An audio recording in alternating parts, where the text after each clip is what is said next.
প্রণাম সকলকে। শিবানন্দ বাবা, ওনার সঙ্গে আমার দেখা হয়েছিল অনেক আগে, অনেক ছোট ছিলাম তখন আমি। সেটা ছিল 1987-এ। ওনার দর্শন পেয়েছিলাম বরানগর পাটবাড়িতে। বরানগর পাটবাড়িতে বাবাকে প্রথম দেখেছিলাম। আসলে এর আগে আমার একটু বলে রাখা দরকার যে বাবার সঙ্গে আমার পরিচয় হলো আমার বৌদি, আমার মাসতুতো দাদার বউ হচ্ছেন কস্তুরী দৈত্যারি। তো যখন আমার দাদার সঙ্গে বিয়ে হলো, বৌদি এলো আমাদের বাড়িতে, তখন আমি শুনলাম যে এরকম বৌদির গুরুদেব একজন মহাপুরুষ, ওনার কথা শুনেছিলাম ওদের বিয়ের দিন থেকেই। তার বেশ কিছু মাস বাদে আমরা 1987-এ পাটবাড়িতে গেলাম। আমি, আমার মা, বাবা, বোন এবং তার সাথে আমার বড় দুই মাসি এবং চম্পাদি। দুই মাসি ওনারা যমজ ছিলেন, শান্তা চক্রবর্তী আর সীতা, মানে চম্পাদির মা আর বড় মাসি। তো বড় মাসি আবার ছিলেন পূর্তমন্ত্রী তখনকার, যতীন চক্রবর্তীর স্ত্রী। তো আমরা এনারা প্রত্যেকে মিলে পাটবাড়ি গেলাম। গিয়ে দেখলাম যে তখন বাবার 91 ইয়ার্স ওল্ড, 91 বছর বয়স, কিন্তু ছোটাছুটি করছেন পাটবাড়িতে, বেশ বড় এরিয়া পাটবাড়িতে, এদিক ওদিক বাবা ছুটছেন এবং দেখছেন সব দিকে কোথায় কি হচ্ছে, আমাদেরকে দর্শন করাচ্ছেন। এবং তখনকার মহান্ত মহারাজ ছিলেন শ্রী কৃষ্ণানন্দ দাস বাবাজি। উনিও খুব পণ্ডিত ছিলেন, উনিও অনেক বই টই লিখেছেন, ভাগবত শাস্ত্রে ওনার অগাধ জ্ঞান ছিল। তো ওনার সঙ্গে বাবা আমাদের আলাপ করালেন এবং সেই দিন ছিল পাটবাড়িতে একটি বিরাট উৎসব। কোনো জমিদারের নাতি হয়েছিল, তাই জমিদার ওই দিন ওখানে সেবা দিয়েছিলেন এবং প্রচুর প্রসাদের ব্যবস্থা ছিল। আমি তখন ক্লাস 11-এ পড়ি, জাস্ট ক্লাস 10 পাশ করে 11-এ উঠেছি। ওই দিন এত বেশি প্রসাদ পরিবেশন করা হয়েছিল যে তাই অনেকেই প্রসাদটা পুরো শেষ করতে পারেননি, কিছু নষ্ট হয়েছিল। তারপরে তো আমরা এই ঘটনাটা মনেও নেই যে প্রসাদ আমরা ওয়েস্ট করেছিলাম। কিন্তু এর প্রায় 12 বছর পরে বাবা আমাকে আর আমার বোনকে দেখে বলেছিলেন, সেদিন নিত্যানন্দ পাল কাকুর বাড়িতে, মানে আজকের এই আমাদের ওই শিব শঙ্কর দাদের বাড়িতে ওই দিন বিরাট যজ্ঞের অনুষ্ঠান ছিল। সেই দিন সকালবেলায় আমরা গেছি, বাবা আমাকে দেখে বললেন যে তোমরা প্রসাদ নষ্ট করেছিলে পাটবাড়িতে, এই জন্য তোমরা নষ্ট করেছিলে বলে আমাকে এখনো পাটবাড়িতে প্রসাদ দিতে চায় না। তো আমি অবাক হয়ে গেলাম, অবাক হয়ে ভাবলাম যে 12 বছর আগের, এর মাঝে বাবার সাথে খুব একটা দেখাও হয়নি, বাবা কি করে এটা বললেন? এটা তো ওনার স্মৃতি শক্তি হতে পারে না, এটা নিশ্চয়ই বাবার অলৌকিক দিব্য শক্তি। তারপরে ওই দিনের কথাই বলছি, পাটবাড়িতে আমার মা বাবাকে বললেন, কারণ আমার একটা হাঁটুতে, ডান হাঁটুতে একটা পেইন ছিল বেশ ছোটবেলা থেকে, অনেক রকম ট্রিটমেন্ট হয়েছে কিন্তু কিছুই হয় না, পেনটা ঠিক ওরকমই ছিল। তখন আমার মা বাবাকে সে কথা বলাতে বাবা তখনই আমাকে আরোগ্য মন্ত্রটা লিখে দিলেন, সেই 1987-এ। তারপর তো অনেক বছর বাবার দর্শন পাওয়া হয়নি। আমার বিয়ে হলো, বিয়ের পরে বাবার সাথে এই অরুণদা কস্তুরী বৌদিদের বাড়িতেই বাবার সাথে কয়েকবার দর্শন হয়েছে, বাবাকে দেখেছি। কলকাতায় এলে বাবা তখন ওই কস্তুরী বৌদিদের বাড়িতেই উঠতেন। এখন আমি আমার একটা পার্সোনাল একটা প্রবলেমের কথা বলছি। সেটা হচ্ছে যে আমার একটা প্রবলেম ছিল, হেভি ব্লিডিং হতো। সেটা বুঝতেই পারছেন যে মেয়েদের মেন্সের সময়ের, এবং ব্লিডিং এবং অসম্ভব ব্যথা হতো, এবং এত ব্যথা হতো যে খুব কড়া কড়া পেন কিলার খেতাম, তবুও কাজ হতো না। তখন ইনভেস্টিগেট করে জানা গেল যে ফাইব্রয়েড আছে ইউটেরাসে। এসব ক্ষেত্রে কি হয়, কনসিভ করা খুব কঠিন হয়। আমি পেন সহ্য করতে পারছিলাম না, এত ব্যথা। তখন আমি ডাক্তারকে বলেছিলাম যে আমার এই ইউটেরাসটা রিমুভ করে দিন ডাক্তার বাবু প্লিজ। কিন্তু ডাক্তার আমাকে বললেন যে না না, অন্তত একজন সন্তান না হলে আমরা ইউটেরাস রিমুভ করি না, এটা আনএথিক্যাল। এদিকে আবার এই এত ফাইব্রয়েড থাকলে কনসিভ করাও প্রায় ইম্পসিবল। এরকম পেইন হচ্ছিল একবার।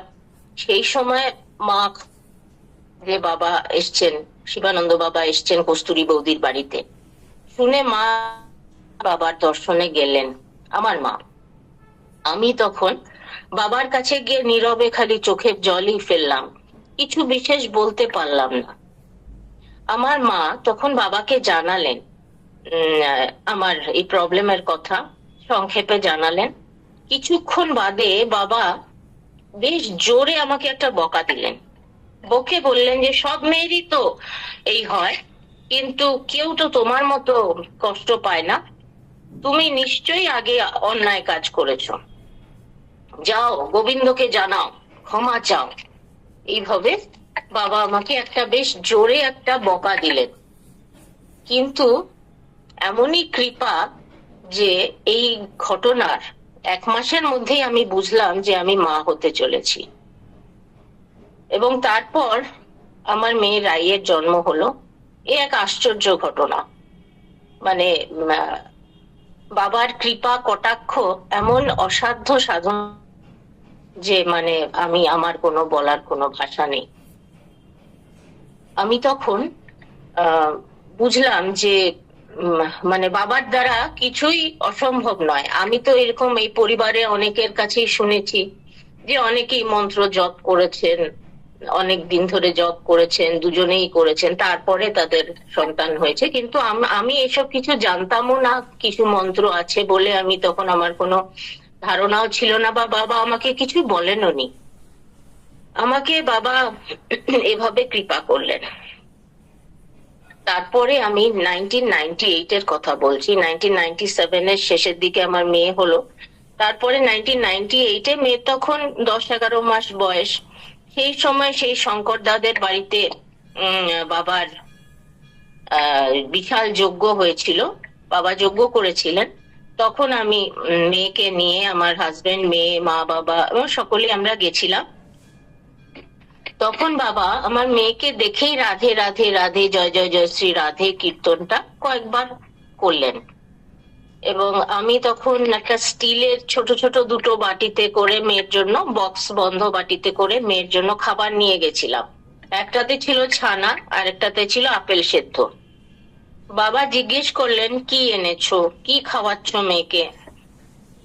আমাকে বাবা বললেন যে বাচ্চাদের কিভাবে খাওয়াতে হয়, খেতে না চাইলে ঘুরে ঘুরে গল্প বলে বলে খাওয়াতে হয়, তবে খাওয়ার পরিমাণটা ঠিক হচ্ছে কিনা সেটার দিকেও লক্ষ্য রাখা উচিত। কারণ অনেক সময় বাচ্চারা মানে গল্পের দিকে এতটাই মনোযোগ দেয় যে কি খাচ্ছে, কতটা খাচ্ছে, সেই সিগন্যালটা ওরা পায় না। কাজেই সেটা মাদেরকেই বুঝতে হবে। এইসব বাবা আমাকে বললেন। ছোট বাচ্চাদের যত্ন নেওয়া, মানুষ করা মায়েদের প্রধান কর্তব্য, এটা বাবা আমাকে তখন বোঝালেন। কিছুদিন আগেই বাবার মাসিও বলেছিলেন, মানে আমাদের ডক্টর শর্মিলা সিনহা এই সৎসঙ্গেই বলেছিলেন যে বাবার পিএইচডি থিসিসের টপিকই ছিল পেরেন্টিং এর উপর, কিভাবে বাচ্চাদের যত্ন করা হয়, কিভাবে বাচ্চাদের বড় করা, এর উপরে বাবার পিএইচডি থিসিস ছিল। এমনকি বিদেশের বাচ্চারা যারা অতটা সেবা যত্ন মা বাবার দিক থেকে তুলনায় কম পায়, তারা অনেক সময় মিথ্যে কথা বলে। তো মিথ্যে কথা যারা বলছে তাদের থেকে তারা কিভাবে আবার মিথ্যে কথা থেকে সত্যি কথায় ফিরে আসবে, সেটার উপরেও বাবা ইউনেস্কোতে ওনার এই টপিকের উপরে উনি লেকচারও দিয়েছেন। এটাও ওই শর্মিলা বলেছিলেন এই সৎসঙ্গে। আচ্ছা, তারপরে 1998 শঙ্কর দাদের বাড়ির যজ্ঞের কিছুদিন বাদেই পর্ণশ্রী বেহালাতে বাবা আবার যজ্ঞ করলেন শ্রী নারায়ণ ঘোষের বাড়ি। সেদিন আমরা বিকেলে গেলাম। যজ্ঞের আগুনে যে চরু প্রসাদ তৈরি হয়েছিল সেটা সবাই পাচ্ছিলেন তখন। বাবা আমাদের দেখেই বললেন, যাও হাত ধুয়ে এসো, চরু প্রসাদ খাও। আমরা সবাই প্রসাদ পেলাম। পরে বাবা এবং সব ভক্তরা মিলে হরে কৃষ্ণ মহামন্ত্র করতে করতে যজ্ঞকুণ্ডের চারিদিকে ঘুরে ঘুরে কীর্তন করলেন। আমি কি আরেকটু বলবো নাকি আজকে এখানে বিরাম দেব? থাক তাহলে, ঠিক আছে। প্রণাম, আমি কি আরেকটু বলবো না আজকে এখানে বিরাম দেব? তোমার প্রসঙ্গটা শেষ করতে পারো দরকার হলে। আর এই যেটা করবে বললে বলে যাবে, হ্যাঁ, মাঝখানে করবে না, এটাকে আমাকে আবার এডিট করতে হবে। আচ্ছা আচ্ছা, বলো ঠিক বলো, আছে। বললে বলো। হুম। এরপরে আমি আসছি আমার মেয়ের স্কুলের অ্যাডমিশন। এটাতেও বাবার একটা উম, অসাধারণ একটা অলৌকিক লীলাই বাবা করেছিলেন। 2008 সালে আমরা কলকাতায় ফিরলাম রাউরকেল্লা থেকে। আমার হাজবেন্ডের ট্রান্সফারেবল জবের কারণে আমাদের কলকাতার বাইরে থাকতে হয়েছে বিভিন্ন সময়। মেয়ে ক্লাস 5 পাশ করে এসেছে রাউরকেল্লা থেকে এবং কলকাতায় ক্লাস 6 ভর্তি হবে। তখন ওখানেও কার্মেলে পড়তো, তাই আমি এখানে কার্মেলে ওকে অ্যাডমিশনের জন্য আমি ওখানে প্রিন্সিপালের সঙ্গে, কলকাতার প্রিন্সিপালের সঙ্গে আমি কথা বলে রেখেছিলাম। একবার জাস্ট একটা ফোনই করেছিলাম যে আমরা আসছি, আমার মেয়ে এখানে ক্লাস 6 ভর্তি হবে, আপনি প্লিজ একটা জায়গা ওর জন্য রাখবেন। কারণ যতদিনে আমরা কলকাতায় আসবো তার আগেই ওদের পুরো অ্যাডমিশনের প্রসেস কমপ্লিট হয়ে যায়। তো কলকাতায় এসে শুনলাম যে বাবা সোনুদের বাড়িতে এসেছেন। তখন আমিও আবার মা বাবার সাথে, আমি আর রাই গিয়ে বাবার দর্শনে গেলাম। বাবাকে দেখে খুবই শান্তি লাগলো। অনেক ভক্ত এসেছিলেন সেদিন, কথা বেশি বলা যায়নি। প্রণাম করলাম। রাই একবার বলল যে দাদু আমার অ্যাডমিশন, স্কুলের অ্যাডমিশন হবে তো? বাবা কেবল একবার রাইয়ের দিকে তাকালেন, কিছু বললেন না। রাই আমাকে বলল যে মা, দাদু তো কিছু বললো না, আমার হবে তো? পরের দিন যখন আমি কার্মেল স্কুলে গেলাম, দেখলাম যে প্রিন্সিপাল বসে আছেন এবং আমরা যাওয়াতেই উনি বললেন যে আমাদের জন্য উনি ওয়েট করছিলেন, কারণ ক্লাস 6 একটা মাত্রই ভ্যাকেন্সি আছে। উনি যেহেতু আমাকে কথা দিয়েছেন তাই উনি অন্য কাউকে নিতে পারছেন না এবং অনেকেই চাইছে অ্যাডমিশন করাতে। আমি তো অবাক হয়ে গেলাম যে প্রিন্সিপালের কথা শুনে আমি তো ভাবতেই পারছি না যে আমি বেশ কিছুদিন আগে, উনি আমাকে কোনো চেনেনও না, কোনো রেকমেন্ডেশনও আমার নেই, জাস্ট একবার ফোনে রিকোয়েস্ট করেছিলাম, তাতেই উনি আমার জন্য ওয়েট করছেন। এটাও খুব আশ্চর্য লাগলো। তারপর মেয়ের তো এই স্কুলটা ভালো লাগলো না, ভর্তি হলো ঠিকই, ক্লাস করছে কিন্তু দেখছে যে কোনো ডিসিপ্লিন নেই, ক্লাসও ঠিকঠাক হয় না, ভীষণ অপরিষ্কার। তখন ওর ভালো লাগছে না। তখন আমি ভাবলাম যে ঠিক আছে, অ্যাডমিশন হয়ে গেছে, ইয়ার লস হবে না, আমি এখন দেখতে থাকি, যদি অন্য কোনো ভালো স্কুলে ভ্যাকেন্সি থাকে তাহলে চেঞ্জ করব, নইলে নেক্সট ইয়ার চেঞ্জ করব। তখন আমি তো মেয়েকে স্কুলে ঢুকিয়ে দেই আর ঘুরতে থাকি, স্কুল একটা স্কুলের পর একটা স্কুল। দেখছি যে বিশেষ কোনো ভালো স্কুলে ভ্যাকেন্সি নেই। তারপরে আইস স্কেটিং রিঙ্কের পাশ দিয়ে যাচ্ছিলাম, ভাবলাম যে মডার্ন হাই স্কুল, এটা খুবই ভালো স্কুল, বেস্ট স্কুল বলা যায় কলকাতা, সেখানে একবার দেখি না কি হয়।